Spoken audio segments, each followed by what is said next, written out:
இப்போ நீங்கள் கேட்டது போல இது நேரடியாக இலங்கைக்கு என்ன பாதிப்பு என்று சொன்னால், ஒன்று இலங்கைக்கு அந்த நிதி இனிமேல் நேரடியாக வழங்கப்பட மாட்டார். அமெரிக்க படையினர் இலங்கைக்கு வருவதற்கு விசா தேவையில்லை. இலங்கையில் அமெரிக்க படையினருக்கு இலங்கை சட்டங்கள் பயன்படுத்த முடியாது. எந்த தளத்தையும் எந்த இடத்தையும் அமெரிக்கா இலங்கையை கேட்காமல் போகலாம். எத்தனை இடத்து இறங்கினது அந்த C-113 ஹெர்குலஸ் விமானம்? வெளியே சொன்னதான பிரச்சனை. பௌத்த துறவிகள் எதிர்ப்பார்கள், இந்தியா தூண்டிவிடும். அவங்க வெளியில சொல்லல, எழுதி முடிச்சுட்டு போட்டாங்க. இன்று வரையிலும் அந்த அமெரிக்கா அந்த பாதுகாப்பு உடன்பாடு பாராளுமன்றத்தில் சமர்ப்பிக்கப்படையில. அப்ப இந்திய பாகிஸ்தான் போர்ல ஆறு எத்தனை விமானம் இழந்தது, எத்தனை ஆயுதம் இழந்தது அமெரிக்க புலனாய்வுத்துறைக்கு தெரியாது என்று யோசிக்கிறீங்களா?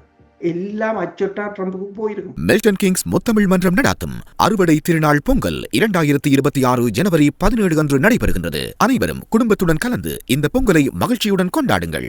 அரசியலில் நகர்த்தப்படும் காய்கள், திரைமறைவில் நடக்கும் ரகசிய பேரங்கள், உலகத் தமிழர் அறிந்தேயாக வேண்டிய உண்மைகளை தேடி ஒரு உடறுப்பு.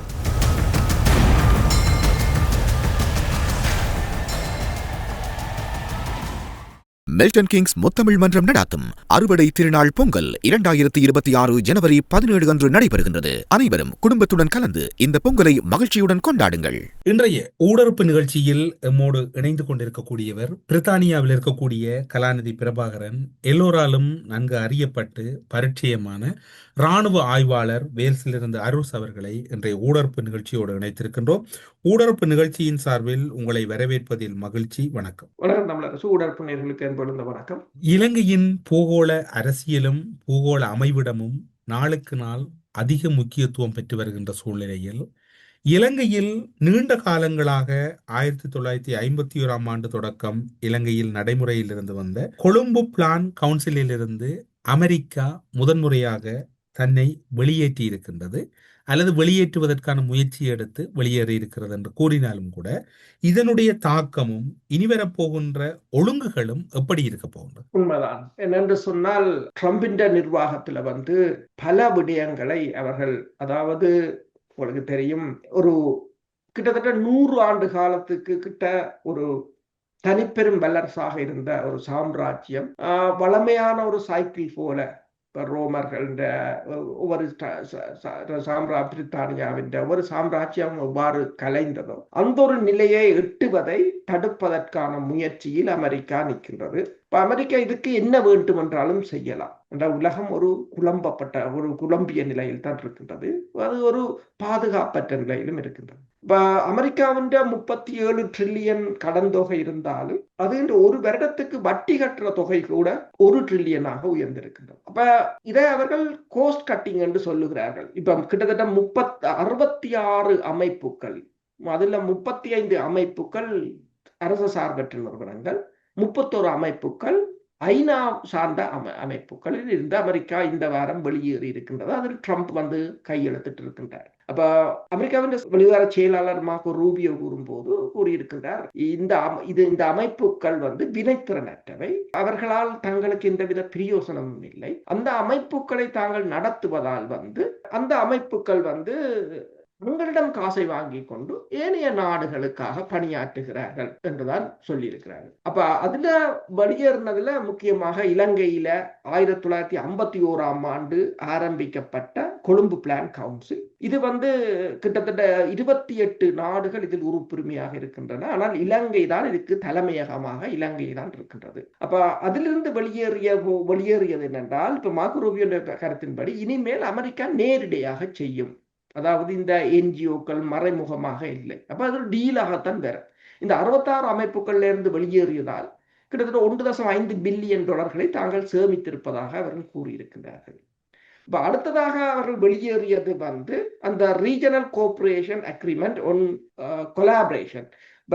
இதுல இதை RECAAP என்று சொல்றது.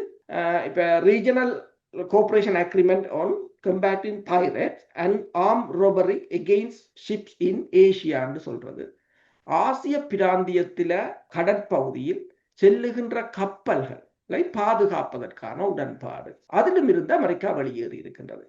அப்ப ஆசிய பிராந்தியத்தில உங்களுக்கு தெரியும், அண்மையில் நாங்கள் பேசியிருந்தோம், இலங்கை கடற்பகுதியில் வைத்து அமெரிக்கா சீனாவின் ஈரானுக்கு ஆயுதங்களை எடுத்துக்கொண்டு சென்ற சீனாவின் கப்பல்களை கைப்பற்றி இருந்தது என்று சொல்லி, அப்ப இனி இவ்வாறான நடவடிக்கைகளுக்காக அமெரிக்கா அதிலிருந்தும் வெளியேறி இருக்கின்றது. இது மட்டுமில்லாது பல சூழல் பாதுகாப்பு அமைப்புகள், மற்றது இந்தியாவை தலைமையாக கொண்ட ISA என்று சொல்றது, இன்டர்நேஷனல் சோலார் அலையன்ஸ் என்று சொல்றது, அதுல இருந்தும் வெளியேறி இருக்கின்றது. இப்ப நீங்கள் கேட்ட போல இது நேரடியாக இலங்கைக்கு என்ன பாதிப்பு என்று சொன்னால், ஒன்று இலங்கைக்கு அந்த நிதி இனிமேல் நேரடியாக வழங்கப்பட மாட்டாது. இது ஒரு அமைப்பு தானே என்று எல்லோரும் யோசிக்கலாம். ஒன்று மட்டுமல்ல, ஐக்கிய நாடுகள் சபையில் என்ற சுகாதார நிறுவனமாக இருக்கலாம், பாரிஸ் கிளைமேட் அக்ரிமெண்டாக இருக்கலாம், இப்படி பெருமளவான அமைப்புகளில் அமெரிக்கா வெளியேறியது இந்த நிறுவனங்கள், இப்ப ஐக்கிய நாடுகள் சபையின் நிறுவனங்கள் நீங்கள் பார்த்தீங்கன்னா 31 நிறுவனங்கள் ஐக்கிய நாடுகள் சபையை சேர்ந்தவை. இதுகள் வார நிதிகளும் இந்த தேர்ட் வேர்ல்ட் கண்ட்ரிகள், டெவலப்பிங் கண்ட்ரிகளுக்கு தான் போறது. இப்ப அதுகள் எல்லாம் ஒட்டு மொத்தமாக இனிமேல் நிறுத்தப்படும். ஏனென்றால் இதுக்கு பிரதான கொடையாளியாக அமெரிக்கா தான் இருக்கின்றது. இனி அமெரிக்கா நேரடியாக கொடுக்க போவென்றால் NGOக்கள் கொடுக்கும் போது அதில் நாடுகளுடன் உடன்பாடுகள் செய்வது இல்லை. அவர்கள் அதை ஒரு புலனாய்வு நடவடிக்கை, அதற்கு இப்ப அமெரிக்கா கொடுக்கிற எல்லா நிதிகளிலும் ஏதோ ஒன்று இருக்கும், ஒன்றில் அரசியல் அல்லது புலனாய்வுத்துறை.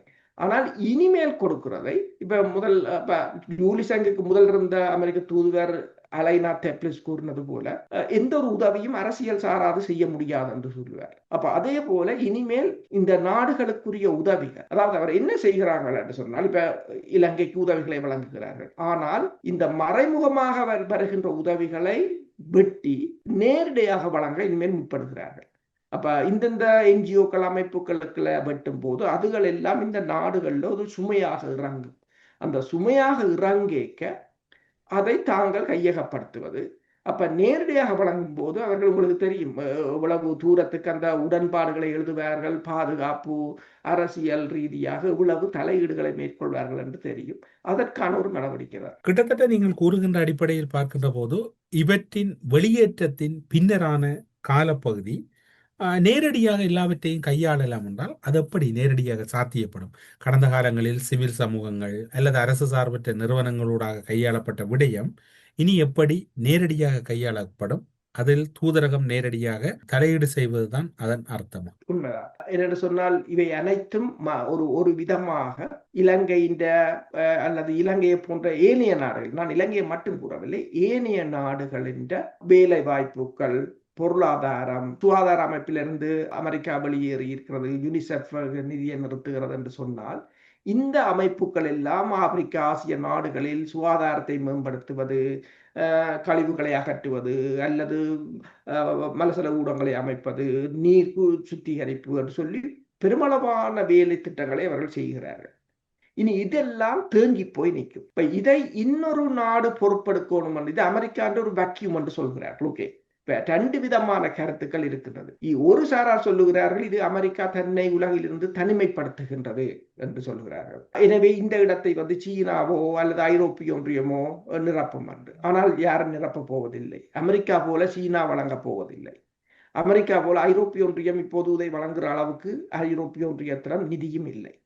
அப்ப உலகம் அப்ப மார்கோ ரூபியோ சொன்னது போல, நீங்கள் எங்கட காசை வாங்கி கொண்டு வேறு நாடுகளுக்கு ஆதரவாக செயற்பட முடியாது. அப்ப இந்த நிறுவனங்களுக்கு வழங்கும் போதுதான் நீங்கள் அதை வாங்கி கொண்டு செய்கிறீர்கள். இனி நாங்கள் நேரடியாக தருகிறோம், நீங்கள் வேறு நாடுகளுக்கு ஆதரவாக இருப்பீர்கள் என்றால் நிறுத்துவோம். அதான் அவர் சொன்னது. இல்லை, நீங்கள் வேறு நாடுகளோட ஆதரவாக அவர்களுக்கு முன்னுரிமை கொடுக்க போறீர்கள் என்று சொன்னால் நீங்களே உழைத்து நீங்களே அதை செலவழித்துக் கொள்ளுங்கள், எங்கட காசு உங்களுக்கு தேவையில்லை என்றது. அவர் ஒன்றை கேட்கிறார்கள், நாங்கள் தருகின்ற உளவு நிதி ஐக்கிய நாடுகள் சபைக்கால 35 நிறுவனம் 30 நிறுவனம் இருக்கலாம், 35 நிறுவனம், இது ஒரு தொகுதி, இதை விட இன்னும் நிறைய. அப்ப இவ்வளவும் நாங்கள் தரும்போது அமெரிக்க மக்களுக்கு என்ன நன்மை? அதான் அவர் கேட்டது. இதை இவ்வளவும் தரும்போது இவ்வளவும் எங்கட அமெரிக்க மக்கள்கிட்ட வரி, அங்க அந்த மக்கள் வரி பணத்தை எடுத்து நாங்கள் உங்களுக்கு தருவோம், இதனால் அமெரிக்க மக்களுக்கு என்ன நன்மை? அதான் அவர் கேட்கிறது என்று சொன்னும் போனால், இதில் மறைமுகமான அர்த்தம் என்னென்று சொன்னால், ஒரு கொலனியாக, அதாவது நிதியை கொடுத்து ஒரு கொலனியா. இப்ப இந்த நிதிகள், இப்ப உங்களுக்கு சின்ன சின்ன அமைப்புகள் சிறிய சிறிய நிதிகளாக இருக்கலாம். இந்த சிறிய சிறிய நிதிகள்லாம் பெருமளவான மக்கள், இப்ப ஆப்பிரிக்கா நாடு, கூவுக்கு WHO இருந்து அமெரிக்கா வெளியேறும் போதே சொன்னார்கள் பல மில்லியன் மக்களுடைய இறப்புகள் நேரடியற்ற முறையில் நிகழும் என்று. ஏனென்றால் வேக்சின் புரோகிராமோ அல்லது மருந்துகள் கொடுப்பதோ சுகாதார நிலையங்களை அமைப்பதோ என்று சொல்லி பெருமளவானவற்றை இந்த ஐக்கிய நாடுகள் சபை தான் செய்கிறது. அதில் பெருமளவான நிதியை அமெரிக்கா தான் இதுவரை வழங்கி கொண்டிருந்தது. அந்த அளவு நிதியை வழங்குற அளவுக்கு ஏனைய நாடுகள் இல்லை. அப்ப இனி நீங்கள் கேட்டது போல நேரடியாக அவர்கள் வழங்க போகிறார்கள் என்று சொன்னால் இவ்வளவு நிதியையும் இனிமேல் இவர்கள் அமெரிக்காவுடன் நேரடியாக போக வேண்டும். அமெரிக்காவுடன் நேரடியாக போக வேண்டும் என்று சொன்னால் அமெரிக்கா சொல்வதை கேட்க வேண்டும். அவ்வளவுதான். ஆம், இப்படி பார்க்கின்ற போது இன்னும் ஒரு மிகவும் ஆழமான விடயம் இருக்கின்றது. கடந்த காலங்களில் அமெரிக்க தூதரகத்திலேயே தங்களுடைய வாழ்க்கையை ஓட்டி ஒட்டுமொத்த தமிழினத்தையும் ஏமாற்றி கொண்டிருந்த தமிழ் அரசியல்வாதிகளுடைய எதிர்காலங்கள் எல்லாம் எப்படி போகின்றது. மொழியாற்றல் இருக்கின்றது. ஆங்கிலம், சிங்களம் என்று பல மொழியாற்றல்கள் இருப்பதை ராஜதந்திரிகள் சந்திக்கிறார்கள் என்று ஒரு தரப்பு, குறிப்பாக தமிழ் மக்கள் மத்தியில் இருக்கக்கூடிய ஒரு தரப்பு தங்களை தான் சர்வதேசம் தொடர்பு கொள்ளுகிறது, தங்களோடு தான் தமிழ் மக்கள் சார்ந்த விடயங்களை பேசுகிறது என்று கூறிய அந்த தரப்புகளின் எதிர்காலம் எப்படி இருக்க போகுது? உங்களுக்கு தெரியும் என்று சொன்னால் அப்படி இவர்கள் தமிழ் மக்களை ஏமாற்றி இருக்கலாமே தவிர அவ்வளவு தூரத்துக்கு இவர்கள் மேற்குலக நாடுகளிடம் ஒரு லொபி செய்கிற அளவுக்கு பெருமளவில் இவர்கள் இதுவரையிலும் எதையும் செய்யவில்லை. ஒரு சிலர் இங்கு கூறுகிறார்கள் தாங்கள் வெளிநாடுகளிலிருந்து எல்லா வெளிநாட்டு தலைவர்களையும் சந்திக்கிறோம், அதை சந்திக்கிறோம், அவரை சந்திக்கிறோம், இவரை சந்திக்கிறோம் என்று சிலர் சொல்லுகிறார்கள். அந்தந்த நாடுகளுக்கு வார வெளிநாட்டு தலைவர்களை சந்திக்கிறோம், நோபல் பரிசு கமிட்டியில நாங்கள் இருக்கிறோம், அந்த கமிட்டியில இருக்கிறோம், இங்க கமிட்டியில. ஓகே, ஆனால் என்ன செய்தீர்கள்? என்ன இடத்துல இருந்தீர்கள்? அதுதான் அந்த பிரச்சனை. இப்ப வெளிநாட்டு தூதுவர்களை நீங்கள் சந்தித்தீர்கள், அமெரிக்காவை சந்தித்தீர்கள், ஓகே, என்ன செய்தீர்கள்? ஒன்று பிரச்சனை என்னவென்று சொன்னால் அமெரிக்காவை எவ்வளவு தூரத்துக்கு அமெரிக்காவை எதுவும் அமெரிக்கா ஒரு சினப்படாமல் இருக்க வேண்டும் என்று இவர்கள் யோசிக்கிறார்களோ அவ்வளவு தூரத்துக்கு இவர்கள் இந்தியாவையும் தான் பாதுகாக்கிறதுக்கு முற்பட்டிருந்தார்கள். ஆனால் பிரச்சனை என்னவென்று சொன்னால் இப்போது அமெரிக்காவுக்கும் இந்தியாவுக்கும் இடையிலான விரிசல்கள் மிக அதிகம். இப்ப இதுக்குள்ள இப்ப ட்ரம்ப் உங்களுக்கு தெரியும், இப்ப அமெரிக்காவுக்கு போறோம்னால் 5 வருஷத்துக்கு உங்களோட சமூக வலைத்தளத்தை அங்க சோசியல் மீடியாவில் நீங்கள் என்னென்ன செய்றீங்கன்றத பாப்பான்னு சொல்லிட்டாங்க. விசா கொடுக்குறேன்னு சொன்னா சமூக வலைத்தளம் நேரடியான விசாக்கள் வழங்கப்படும். சமூக வலைத்தளம் உங்களுக்கு தெரியும், நீங்கள் யோசிக்கலாம் நாங்கள் ஃபேஸ்புக்ல தமிழில் தானே எழுதுகிறோம் என்று நீங்கள் யோசிக்கலாம். அண்மையில் டிசம்பர் 7ஆம் தேதி வாஷிங்டன் டிசியில இருந்து வந்த அந்த இந்து மதம் தொடர்பான அறிக்கை 44 பக்க அறிக்கை, நீங்கள் அதை பார்த்தீங்கள் என்றால் தெரியும். அங்கெங்கே எல்லாம் போய் அதுல கனவேற்ற தமிழ்ல எழுதின ஃபேஸ்புக் அப்படியே போட்டோஷூட் எடுத்து போட்டிருக்கிறாங்க. அதுல கிட்டத்தட்ட 100கணக்கான ரெஃபரன்ஸ் அடிச்சிருக்கிறாங்க. அதுல பெருமளவானது ஃபேஸ்புக். அப்ப ஃபேஸ்புக்ல இருந்து அப்ப என்ன பிரச்சனை என்று சொன்னால் இப்ப தொடர்ச்சியாக எல்லாத்தையும் கண்காணித்து கொண்டுதான் இருக்கிறார்கள். இந்த ஒரு நகர்வையும் கண்காணித்துக் கொண்டுதான் இருக்கிறார்கள். அப்ப தமிழ் அரசியல் கட்சிகளை பொறுத்தவரையில் முதலில் அவர்கள் இப்ப அமெரிக்காவோட கதைக்கிறேன்னா இந்தியாவோட கதைக்கிறேன் இங்கிலாந்தோட கதைக்கிறேன்ன்றது இல்லை. அவன் முதலில் பார்ப்பான் உங்கள் மக்கள் உங்களை நம்புகிறார்கள் என்றுதான் பார்ப்பான். இப்ப அமெரிக்க அதிபர் ட்ரம்ப் அவரை ஒரு வரியில் சொல்வதென்றால் அவற்றை செயற்பாடு என்ன? அவர் தன் மக்கள் அமெரிக்கா ஃபர்ஸ்ட் என்று சொல்கிறார். அமெரிக்க மக்கள் தன் மக்களுக்காக தான் வேலை செய்கிறேன் என்று சொல்கிறார். வேறு ஒருவரையும் அவர் சிந்திக்கவே இல்லை. ஆனால் நாங்கள் இந்திய பாதுகாப்பு அமைச்சர், இந்தியாண்ட வெளிவார அமைச்சர், இந்தியாவில் ஒரு பாதுகாப்பு அமைச்சர் என்றா இலங்கை தமிழ் யாழ்ப்பாணத்துல 10 பாதுகாப்பு அமைச்சர் இந்தியாவுக்கு இருப்பினர். உங்களோட மக்கள் தான் உங்களை வாக்கு போட்டு தெரிவு செய்தது. அண்மையில் இந்திய வெளிவார அமைச்சர் ஜெய்சங்கரை சந்தித்த போது சீனா பாகிஸ்தானால் ஏற்படக்கூடிய பாதுகாப்பு அச்சுறுத்தல் சம்பந்தமான தரவுகளையும் அறிக்கைகளையும் கொடுத்தவர்கள் நமது தமிழ் தலைவர்கள் இருக்கிறார். இல்ல அதான் நாங்கள் முதலும் பேசியிருந்தோம். என்னென்று சொன்னால் அப்படி என்று சொன்னால் இந்தியா ஒரு பிராந்திய வல்லரசு என்றால் அந்த இந்தியாவுக்கு நீங்கள் அறிக்கை கொடுக்க வேண்டிய நிலையில் இருக்கின்றால் அது அவ்வளவு வீக்கா இருக்கின்றதான் அர்த்தம். உங்களோட அறிக்கையில் தான் நீங்கள் சொல்லித்தான் இப்போ 34 பாகிஸ்தான்காரர் மன்னால நிற்கிறார் என்று இந்தியாவுக்கு தெரியுமா இருந்தால் அது எவ்வளவு மிகப்பெரிய ஒரு அந்த மிகப்பெரிய நாட்டின் புலனாய்வுத்துறைக்கு மிகப்பெரிய ஒரு அவமானம் என்று யோசிச்சு பாருங்க. அப்ப அவங்களுக்கே அது சிரிப்பாக இருக்கு என்றால் நீங்கள் உங்களோட மக்கள் உங்களோட மீனவர் பிரச்சனை இப்ப அண்மை பாத்தீங்கன்னு சொன்னால் இலங்கையின் மீனவர் படகுகளை கூட நடுக்கடலில் வைத்து கொளுத்தி இருக்கிறார்கள் வேறு நாடுகளுக்கு சென்றது. இப்ப அதே போல நீங்கள் பார்த்தீங்கன்னா சீனாவுக்கு தென்கொரியாவுக்கும் 600 சீன படகுகள், மீன்பிடி படகுகள் தென்கொரியாவின் கடலுக்கு போனது என்று சொல்லி அவங்க இப்ப 2 நாடும் கூட்டாக ரோந்து செல்கிறது. 0 டாலரன்ஸ் என்று சொல்கிறார்கள். இனிமேல் சுடுவோம் என்று அப்படித்தான் சொல்கிறார்கள். அது பிரச்சனை, அவங்கள அப்படித்தான் நினைக்கிறார். ஆனால் அந்த ஒரு நிலைமை கூட இல்லை தமிழ் அரசியல்வாதிகளை பொறுத்தவரை. உங்கள் மக்கள், உங்கள் மீனவர்கள், உங்கள் நாட்டு பிரச்சனை, உங்கள் மக்களின் காணி பிரச்சனையிலிருந்து எவ்வளவோ பிரச்சனைகள் இருக்கு. நீங்கள் தரவுகளோட போய் கலைச்சிருக்கலாம். அதுகள் எல்லாம் விட்டு நாங்கள் அமெரிக்காவில் லோபி செய்கிறோம், இந்தியாவில் லோபி செய்கிறோம் என்றால் செய்கிறது வேறு விடயம். ஆனால் அதற்கான பலன் தானே முக்கியம்.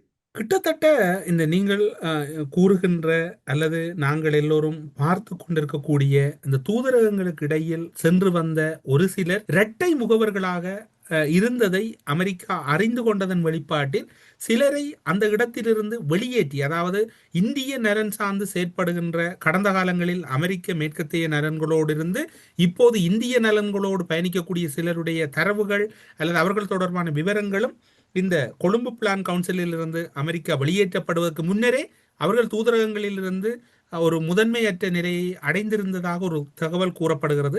அதில் உண்மைத்தன்மை இருக்கிறது. உண்மைதான். என்னென்று சொன்னால், இப்ப இந்தியாவுக்கும் அமெரிக்காவுக்கும் இடையிலான பிரச்சனைகள் உங்களுக்கு தெரியும். இப்ப அண்மையில் அமெரிக்காவின் வர்த்தக செயலாளர் ஒரு கருத்தை கூறியிருந்தார். அதாவது இந்தியாவுக்கும் அமெரிக்காவுக்கும் இடையிலான வர்த்தகம், தாங்கள் ஒரு வெள்ளிக்கிழமைக்கு இடையில் நீங்கள் அந்த டீல் தொடர்பாக பேச வேண்டும் என்று சொன்னது. ஆனால் 3 வெள்ளிக்கிழமை கடந்தும் மோடி தொலைபேசி எடுக்கவில்லை. பிரித்தானியாவுக்கும் அவ்வாறுதான் கொடுத்தோம். ஆனால் பிரித்தானியா பிரதமர் வியாழக்கிழமை மாலையே எடுத்து அந்த டீலை செட்டில் பண்ணிவிட்டார் இந்திய பிரதமர். அதற்கு பிறகுதான், இந்த 3வது கிழமைக்கு பிறகுதான் இந்திய பிரதமர் ட்ரம்புக்கு தொலைபேசி அழைத்து நாங்கள் ரெடி என்று சொல்லியிருக்கிறார். அதுக்கு ட்ரம்ப் கேட்டது என்றது ஒரே ஒரு கேள்விதான், ரெடி ஃபார் வாட்? என்னத்துக்கு? ட்ரெயின் போய்விட்டது, நீங்கள் இப்போது வந்திருக்கிறீர்கள் என்றார். இப்போ என்ன கூறுகிறார் கிரஹாம், அதாவது செனட்டர் என்ன கூறுகிறார்? 500% வரியை போட போகிறோம் என்று கூறியிருக்கின்றார். அப்ப இந்தியாவுக்கு 500% வரியை போடுகிற அதே நேரம் பிரித்தானியா இலங்கையின் ஆடை உற்பத்திக்கு 0% வரியாக்கி இருக்கிறது. நீங்கள் ஒன்றை யோசிச்சு பாருங்கள். ஐரோப்பிய ஒன்றியம் இதுவரை காலமும் GSP+ வரி சலுகை என்றுதான் கொடுத்தது. இப்போ ஆடை தொழிற்சாலைக்கு 0%. ஜெர்மனி ரப்பர் உற்பத்திக்கு 9 மில்லியனை டாலர்களை இன்வெஸ்ட் பண்ணுகிறது. இப்ப ஏதோ ஒரு வகையில் அவங்கள் இலங்கையை கையகப்படுத்த போகிறார்கள் என்பது தெளிவாக தெரிகிறது. இலங்கை இதில் தப்பவும் முடியாது. என்னென்று சொன்னால், உங்களுக்கு தெரியும், ஆப்கானிஸ்தானை அடிக்கும் போது 2001ஆம் ஆண்டு புஷ் பாகிஸ்தானுக்கு கொண்டுதான் சொன்னது, எங்களோட விமானங்கள் உங்களை அங்க தரையிறங்கும், எரிபொருள் நிரப்பும், ஆப்கானிஸ்தான் அடிக்க போறோம், தளத்தை தரையில என்று சொன்னால் உங்களையும் சேர்த்து அடிக்கும். அவ்வளவுதான். அவங்க பெர்மிஷன் கேட்கல, ஒரு தகவல் சொன்ன நாங்கள் ரங்கி அடிச்சுக்க போறோம், அவ்வளவுதான். அதே போலதான் இலங்கையின் நிலைமையும். குடுக்குறத்தை வாங்கி கொண்டு நீங்கள் அமெரிக்காவோட நின்றீங்கன்னா முடிஞ்சுது. இல்லை என்று சொன்னால் அவன் தானே, அது பிரச்சனை இல்லை. அதுக்காண்டித்தான் இப்ப வாஷிங்டன் டிசியிலிருந்து சமயம் தொடர்பான அறிக்கையை வெளியிட்டவர்கள் அவங்ககிட்ட ஏராளம் இருக்கு. மனித உரிமைகள் கவுன்சில்ல இருக்கு வழக்கு ஏற்கனவே. இந்த இந்து சமயம் தொடர்பான கிறிஸ்தவர்கள் மீதான இது இருக்கு. இப்படியே அவன் பிடிக்கிறேன்னு சொல்ல, செலன்ஸ்கி மீது என்ன தேக்கணும்? ஒரு நன்றி, தேங்க்யூ சொல்லலைன்றதே ஒரு பிரச்சனையாக எடுத்தவர்கள். இப்ப கியூபாவுக்கு என்ன சொல்றாரு? ட்ரக்ஸ். வெனிசுலாவுக்கு என்ன சொல்றாரு? போதைப்பொருள். என்ன காரணமும் அவர்கள் அமெரிக்கா தூக்கலாம். அப்ப இலங்கைக்கு வடிவாக தெரியும், இலங்கைக்கு இது தெளிவாக தெரியும். எனவேதான் இலங்கை வெளியில் சும்மா சொன்னாலும், தாங்கள் அணி சேராம இருக்கிறோம் அப்படி இப்படி என்று சொன்னாலும், இலங்கை முற்றுமுழுதாக அமெரிக்காவிடம் சென்று விட்டதைத்தான் அந்த ஜூலிசங் போகும்போது அந்த குலங்கு வானூர்திகள் கொடுத்தது, மற்றது அமெரிக்கா விமானங்கள் வந்தது, எல்லாவற்றையும் நீங்கள் பார்த்தீங்கன்னா அதாகத்தான் இருக்கின்றது. ட்ரம்பின் காலப்பகுதியில் யாருக்கும் இலவசமாக எதுவும் கொடுத்தது கிடையாது. இஸ்ரேலை தவிர அவர்கள் யாருக்கும் ஆயுதங்கள் கொடுத்தது கிடையாது. இலங்கைக்குத்தான் இப்போது குலங்கு வானூர்திகள் 10, அதை விட 2 C-130 கேக்குல்ஸ் ரக விமானங்கள் 2, கிட்டத்தட்ட 12 விமானங்களை அவர்கள் இலவசமாக கொடுக்கிறார்கள். இலவசமான பயிற்சி, இலவசமான டெக்னிக்கல் சப்போர்ட் இல்லை என்னும் போது இலங்கை இந்த எந்த பகுதியும் இனிமேல் அவர்கள் தங்கள் நடைமுறையை கொண்டு வருவார்கள். மிலேனியம் சேலஞ்ச் உடன்பாடு என்ன உடன்பாடு? திருவோணமலையிலிருந்து கட்டுநாயக்காவுக்கான நேரடி போக்குவரத்து, திருவோணமலை எல்லா துறைமுகத்தையும் அமெரிக்கா கையாள்வது. அமெரிக்க படையினர் இலங்கைக்கு வருவதற்கு விசா தேவையில்லை. இலங்கையில் அமெரிக்க படையினருக்கு இலங்கை சட்டங்கள் பயன்படுத்த முடியாது. இதுதான் அதுல இருந்தது மிலேனியம் சேலஞ்ச். இப்ப அமெரிக்க படையினருக்கு இலங்கை சட்டங்கள் பயன்படுத்தப்பட்டதா? இல்லை. குடிவரவில கூட பதியல, குடிவரவில கூட பதியாம போயிருக்கிறார்கள். அப்ப மிலேனியம் சேலஞ்சில் என்ன அடுத்தது இருந்தது? எந்த தளத்தையும் எந்த இடத்தையும் அமெரிக்கா இலங்கையை கேட்காமல் போகலாம். எத்தனை இடத்து இறங்கினது? அந்த C-113 ஹெர்குலஸ் விமானம் அண்டாபுரத்தில் இறங்கினது, அம்பாறு கிழக்குக்கு போச்சு, பலாலில இறங்கிச்சுது, கொழும்புல இறங்கிச்சு. யாரு கேட்டது? ஒருத்தரும் கேட்கல. அப்ப வெளியில சொன்னதான பிரச்சனை. பௌத்த துறவிகள் எதிர்ப்பார்கள், இந்தியா தூண்டிவிடும். அவங்க வெளியில சொல்லல, எழுதி முடிச்சுட்டு போட்டாங்க. இன்று வரையிலும் அந்த அமெரிக்கா பாதுகாப்பு உடன்பாடு பாராளுமன்றத்தில் சமர்ப்பிக்கப்படையில இலங்கை அரசாங்கம். அதே போல இந்தியாவிலே சமர்ப்பிக்கப்படையில. இலங்கை அரசாங்கம் எல்லாத்தையும் எழுதினாலும் ஒரு சிலருக்கு தான் இலங்கை அரசாங்கம் பிரியோரிட்டியை கொடுக்குறாங்க. இலங்கை அரசாங்கத்துக்கு ஒன்று தெரியும், இந்தியாவே மிகப்பெரிய ஒரு சிக்கல்ல நிக்குது அமெரிக்காவோட. 500% வரி என்றா அவங்களுக்கு யோசிச்சு பாருங்க. முழு உற்பத்தி நிலையங்களும் இந்தியாவில் மூட வேண்டியது. மூடினால் இப்ப இந்தியாவை பொறுத்தவரையில் உற்பத்தியை மூடுவது அமெரிக்காவுக்கு பெரிய இழப்பண்டில்லை. வியட்நாமில் கொண்டு போடுவான், மலேசியாவில் கொண்டு போடுவான், தாய்லாந்தில் கொண்டு, இலங்கையில் கொண்டு போட்டுட்டு போடுவாங்க. அவங்களுக்கு அது பெரிய பிரச்சனை இல்லை. இழப்பு வந்து இந்தியா. அப்ப விழுகிற நிலையில இருக்கிற இந்தியாவை இலங்கை நம்புமோ அல்லது அமெரிக்கா நம்பும்? இலங்கைக்கு 2 ஒன்று தான். இப்ப இந்தியா, ஜெயசங்கர் இந்தியா வந்து டிட்பா புயலுக்கு இந்தியா தான் ஓடி ஓடி ஓடி ஓடி ஓடி ஓடி செய்ததே தவிர இலங்கை அதை வாங்கி கொண்டு பேசாம தான் இருந்தது. என்னென்று சொன்னால் இந்தியாவுக்கு இப்போது தேவையாக இருக்கின்றது. என்றால் அங்கால பங்களாதேஷா நேபாளமோ என்ற பிரச்சனை இல்லை. அப்ப இந்த நிலைமையில நீங்கள் பார்த்தீங்கன்னா நீங்கள் கேட்டது போல இப்ப இவ்வளவு மோதல்கள் இருக்கும் போது இப்ப நீங்கள் 70வது தரம் என்று சொல்லுகிறார்கள். அதாவது பாகிஸ்தானுக்கும் இந்தியாவுக்கும் நடந்த போர்ல 8 விமானங்களை இந்தியா இழந்தது என்று சொல்லி ட்ரம்ப் 70வது தரம் சொன்னதாக கூறியிருக்கிறாங்க. இப்ப ட்ரம்புக்கும் மோடிக்கும் இடையில வந்த பிரச்சனைக்கு என்ன காரணம்? ட்ரம்ப் என்ன சொன்னது? இந்த போர் நிறுத்தத்தை நான் தான் மேற்கொண்டேன், பாகிஸ்தான் ஒன்றுமே கதைக்கலோ மாட்டாங்க. இந்தியா என்ன இல்ல என்று மறுத்ததால ட்ரம்போட நீங்கள் ஒன்றும் இப்படி கதைக்கல.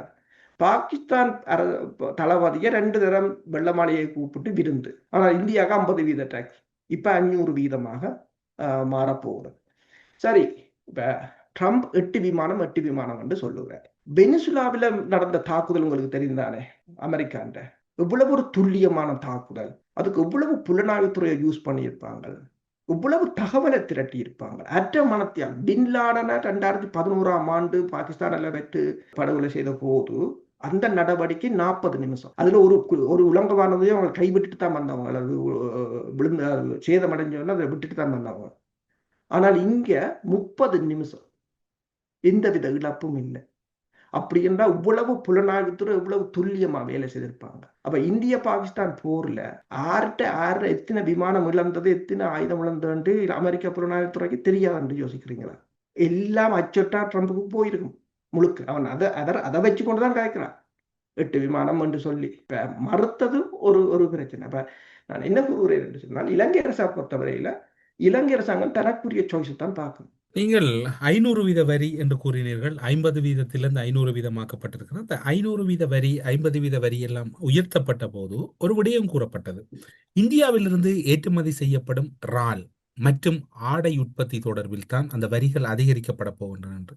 திருப்பூர் பகுதியிலே ஆடை உற்பத்தி நிலையங்கள் மூடப்படுகின்ற ஒரு சூழல் இருக்கலாம் என்று சர்வதேச ஊடகங்கள் கூறுகின்றன. அவை ஒருவேளை இலங்கையை நோக்கி நகர்த்தப்படலாம் என்று கூறப்படுகிறது. அமெரிக்காவின் ஒரு முக்கியமான கேந்திர முக்கியத்துவம் வாய்ந்த பொருளாதார, இராணுவ, ராஜதந்திர ஒரு குவிய மையமாக இலங்கையை செயற்கையாக மாற்றுவதற்கு அமெரிக்கா முயற்சி செய்கிறது. உண்மைதான். பல விடயங்களை நீங்கள் பார்க்கலாம். ஒன்று, 500% வரியை கொண்டு வருவது எழுந்தமானமாக போடுகிறார்கள். அதில் பிபிசி போட்டிருக்கிறது, இந்த 500% வரியால் பெருமளவான ஆடை உற்பத்தி நிறுவனங்கள் மூடப்படலாம், அவை திருப்பூர் ஆடை உற்பத்தி நிலையம் இலங்கைக்கு மாற்றப்படலாம் என்று பிபிசி போட்டிருக்கிறது. அதே நேரம்தான் இலங்கையிலிருந்து ஏற்றுமதி செய்கின்ற ஆடை உற்பத்திக்கு 0% டாக்ஸ். இந்தியாவில் 500%, அங்கே. அப்ப இந்தியாண்ட முதலீட்டை மாற்ற போறாங்க, ஏதோ ஒரு விதத்துல அதை இந்தியாவில் இருக்க போறோம். 2வதாக இறால். இந்த 1983ஆம் ஆண்டு இந்த விடுதலை புலிகளுக்கும் இலங்கை அரசாங்கத்துக்கும் இடையில் மோதல் அதிகரித்த பிற்பாடுதான் அதை காரணமாக காட்டி இந்த கடல் வளத்தை கொள்ளையடிக்க வலிக்கிட்டது இந்தியா. அதற்கு பிறகு நீங்கள் இந்தியா என்ற கடல் உணவு ஏற்றுமதியை பார்த்தீர்கள் என்று சொன்னால் கிட்டத்தட்ட 59% அதிகரித்திருக்கின்றது கடல் உணவுகளை ஏற்றுமதி. அவர்கள் அவ்வளத்தையும் அள்ளி உடனேயே பேக் பண்ணி எல்லா இடமும் வித்து கொண்டிருக்கிறார்கள். அமெரிக்காவாக இருக்கலாம், வெவ்வேறு ஐரோப்பிய ஒன்றியமாக இருக்கலாம், வெவ்வேறு நாடுகளுக்கு. அப்ப இந்த நிலையில தான் இலங்கை அரசாங்கம் என்றால் சில விடயங்களை இலங்கை அரசாங்கம் நேரடியாக இந்தியாவோட போய் முண்ட முடியாதது, அவங்களுக்கு டிப்ளமேட்டிக் பிரச்சனை இருக்கு. அவங்க என்ன செய்வாங்கன்னா மக்களுக்குள்ளால தான் போவாங்க. அப்படி ஒரு மக்கள் போராட்டமாக தான் அந்த மீனவர் போராட்டம். அந்த மீனவர் போராட்டத்தில் ஒலித்த குரல் என்ன, அமெரிக்க தூதரகத்தை அங்கு கொண்டு வர வேண்டும் என்றது. அதை நாங்களும் சொல்லியிருந்தோம். இப்ப மீனவர் சங்க தலைவர் என்ன சொல்ற, தாங்கள் விசா எடுக்கிறதுக்கு கொழும்பு இந்திய தூதரத்தை மூடி போட்டு கொழும்புக்கு போகணுமா? இப்ப யாழ்ப்பாணம் யூனிவர்சிட்டியில இருந்து படிக்கிறார்கள் பெருமளவான நீங்கள் எடுத்து பாருங்கள், அமெரிக்காவுக்கு தான் ஸ்காலர்ஷிப்ல போயிருக்கிறோம், பெருமளவானவர் பிரித்தானியாவுக்கு. அப்ப அதைக்கும் அங்க ஒரு தூதரகம் வேணும் தானே, ஏன் அவங்க மட்டும் என் கொழும்புக்கு வரணும் தூதரகத்துக்கு? அமெரிக்க தூதரகம் யாழ்ப்பாணத்துல இருந்தா என்ன பிரச்சனை? அப்ப அந்த இதற்கு காரணத்துக்கு ஒரு அந்த காரணத்துல இருந்து ஒரு நியாயம் இல்லை. விசா எடுக்கிறதுக்காண்டி இந்திய தூதரகம் அங்க இருக்கு, அந்த குரல் ஒலித்தது உண்டு. அதற்கு அடுத்தது இப்ப நீங்க சொன்னது வேற, ரால் உற்பத்தி. இப்ப ராலை இங்க இலங்கையில் இருக்கிற ராலை தான் அள்ளி கொண்டு போறாங்க, அதுக்கு தடையை போட்டிருக்கிறாங்க. ஏற்கனவே முதலே இந்த ஜனவரி மாதமே அப்படி ஒரு தடை கொண்டு போறது அமெரிக்காண்டு போட்டிருந்தது இலங்கையில இருந்து. இப்போது இந்தியாவுக்கு போடப்பட்டிருக்கிறது, இலங்கைக்குன்னு போட மாட்டாங்க. அப்ப இலங்கையிலிருந்து போகிற பொருளாதார மூலத்தை இந்தியா அள்ளுகிறது என்று இப்ப சுற்றி வளைச்சு நீங்கள் பார்த்தீர்கள் சொன்னால் இந்தியாவை பொருளாதார ரீதியாக ஒரு கடுமையான ஒரு முடக்கத்துக்கு கொண்டு வர போகிறார்கள். அவ்வாறு கொண்டு வருவதன் ஊடாக இந்தியாவை அமெரிக்கா கையகப்படுத்தலாம் என்பதுதான் இந்தியா. இப்ப இவ்வளவு ரஷ்யாவுக்கு பக்கத்துல ஈஸ்டோனியாக இருக்கலாம், லட்வியாக இருக்கலாம், லித்துவேனியாக இருக்கலாம், போலந்தாக இருக்கலாம். இவ்வாறு மாற்றி நேட்டோவில் சேர்த்து ரஷ்யாவுக்கு எதிராக ஒரு இதை உருவாக்கினார்களோ அவ்வாறு இந்தியாவை உருவாக்க வேண்டும் என்பது சீனாவுக்கு எதிரான ஒரு போராக இடமாக மாற்ற வேண்டும். அப்படி மாற்ற வேண்டும் என்று சொன்னால் முதலில் இந்தியாவை பொருளாதார ரீதியாக வீழ்த்த வேண்டும். பொருளாதார ரீதியாக வீழ்த்திய பிற்பாடு தங்கள் கைவசம் கொண்டு வர வேண்டும். இந்தியா இப்போதும் விடாப்பிடியாக நிற்பதுதான் தொடர்ச்சியான இந்த நடவடிக்கைகளுக்கான காரணம். இலங்கையில் அமெரிக்காவின் புதிய தூதுவராக பொறுப்பெடுக்க உள்ள எரிக் மேயர் அவர்கள் செனட் உறுப்பினர்கள் மத்தியில் உரையாற்றுகின்ற போது நீங்கள் முன்னர் குறிப்பிட்டீர்கள் அமெரிக்க மக்களுக்கு என்ன நலன் இருக்கின்றது என்று. வழமைக்கு மாறாக அவர் புதிய தூதுவராக நியமிக்கப்பட இருக்கின்ற எரிக் மேயர் அவர்கள் கூறிய ஒரு கருத்து அமெரிக்காவில் மட்டுமல்ல சர்வதேச ஊடகங்களிலும் முக்கியம் பெற்றிருந்தன. தன்னுடைய பதவி உறுதிப்படுத்தப்பட்டால் அமெரிக்க குடிமக்களின் பாதுகாப்பை உறுதிப்படுத்துவதே தனது முதல் முன்னுரிமையாக இருக்கும். அதேவேளை இலங்கையின் பல இராணுவ ராஜதந்திர பேரிடர் பணிகளில் என்னுடைய பணி உங்கள் சார்பில் உறுதிப்படுத்தப்படும். அமெரிக்க குடிமக்களை மேற்கோள் காட்டி ஒரு கருத்தை பகிர்ந்திருக்கின்றார். அது எல்லா ஊடகங்களிலும் முக்கியத்துவப்படுத்தப்பட்டன. ஆனால் ஊடகங்கள் அதனை செய்தியாக கடந்து சென்று விட்டது. இதில் ஏதாவது ஒரு முக்கியமான தகவல் மறைந்திருக்கின்றது. உண்மைதான். ட்ரம்ப் பேசும்போது அமெரிக்க குடிமக்கள் தொடர்பாகத்தான் பேசுகிறார். மார்க்கோ ரூபியோ பேசும்போது அவ்வாறு தான் பேசுகிறார். எல்லோரும் அமெரிக்க குடிமக்கள் தொடர்பாகத்தான் பேசுகிறார்கள்.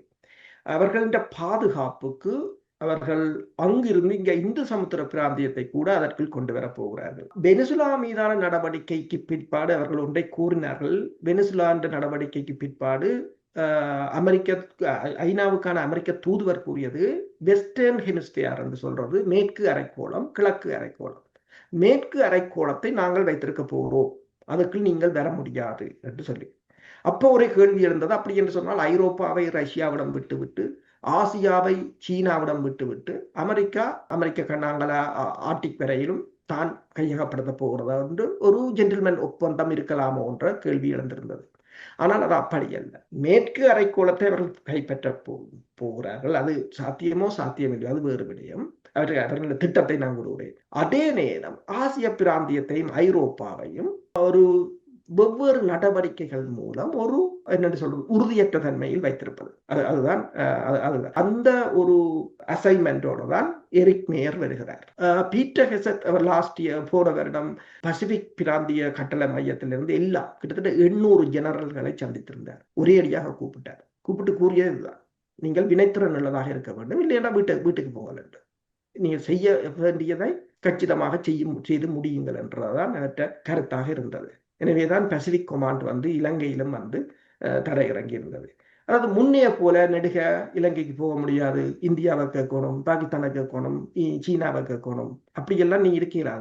இலங்கையில இருக்கிற அசைன்மெண்ட் இருக்குன்னா போயிடறாங்க, என்ன பிரச்சனைன்றா எங்களுக்கு சொல்லு, நாங்கள் தீர்த்து விடுறோம் ஒரு கருத்தை தான் பீட் ஹெசத் கூறியிருக்கு.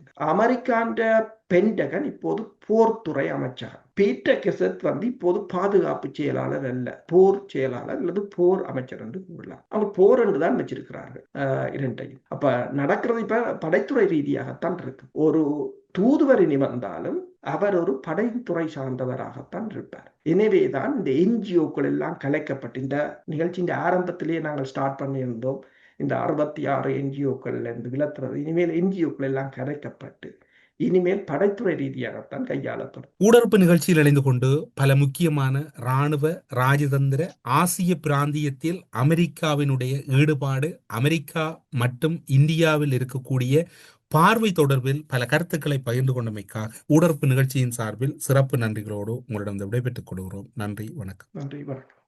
அரசியலில் நகர்த்தப்படும் காய்கள், திரைமறைவில் நடக்கும் இரகசிய பீரங்கள், உலகத் தமிழர் அறிந்தேயாக வேண்டிய உண்மைகளை தேடி ஒரு ஊடறுப்பு.